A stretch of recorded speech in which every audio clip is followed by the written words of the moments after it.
Hey guys, my name is Christian Trujillo and this is my technology setup speech. I wanted to begin this speech with a brief introduction about myself and where I come from.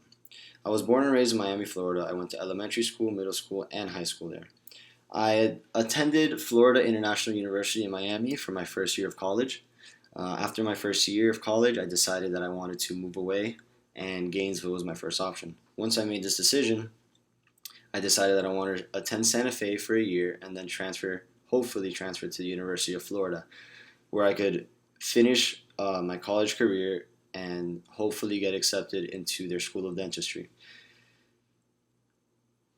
I have I don't have a lot of experience when it comes to public speaking. I usually don't speak in front of crowds, in front of classrooms, even in front of a group of my friends. I usually don't speak that often when there's a large group of my friends. And I've noticed that that has had a negative impact on my life because it doesn't allow me to communicate properly when I'm speaking to to crowds. I get very nervous. I have a lot of and filler words. I also do a lot of unnecessary hand motions, and I feel like all that is holding me back. I'm hoping that after taking this class, I can conquer that fear of public speaking, and it'll just be better for me. So I wanted to start off with Chris Anderson, who is a TED speaker.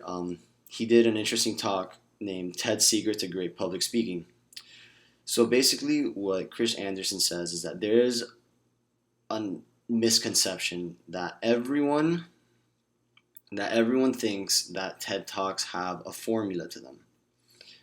That you do this, your speech will go well. He disproves that. He says that there is no formula to TED Talks, and he knows this because he has a lot of experience with several different people that have given speeches on TED. He says that in all of those speeches that he's helped, that there's one common underlying theme, even though the speeches are completely different. And that theme is that you need to transfer your idea into the mind of the listeners. So, what is an idea? An idea is a pattern of information that helps you understand and navigate the world. Everyone's idea is all the ideas that you have in your brain all come together and form your worldview, which is your perspective on everything in the world. So Chris Anderson explains that when a speaker gets on stage and starts talking to an audience, that as the speaker is talking and has that idea in his head, millions of neurons form in a specific shape, which is that idea in your brain.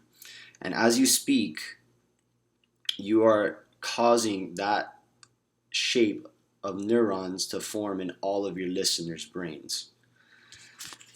So, Chris Anderson explains that there are 4 guidelines that can help you improve in your public speaking. First, he says to limit your talking to only major ideas, that ideas are very complex and that you should shorten your content and only focus on that one main idea. You can do that with context and with examples supporting your idea. Also, to give people a reason to care, that curiosity stimulates your listeners' brains. You need to ask intriguing questions so that they are curious about your idea. Also, to build your idea with familiar content, use metaphors and similes and stuff like that to make your idea familiar. And lastly, to make your idea worth sharing. If you believe that your idea is worth sharing, then you have the potential for a very great speech. So next, Gary Gennard, his article is 10 Causes of Speech Anxiety That Create Fear of Public Speaking. These include self-consciousness in front of large crowds, the fear of appearing to be nervous or that people are judging you. He says that a lot of people are anxious about their past failures and if they had poor preparation. Also, the dissatisfaction with your own abilities, poor breathing habits, and comparing yourself to others. Kirk Kardashian, which is a CEO, his article, "The CEO Speech: The Importance of Public Speaking." He says, in order to be a leader, you need to be able to communicate. He then uses Tuck's communication professor, Paul Argenti, and Paul Argenti says that every great speech has three things: content, structure, and delivery. Julie Burden Davis, which is her article, Teaching Preservation Skills to Kids, she basically talks about how three young kids perform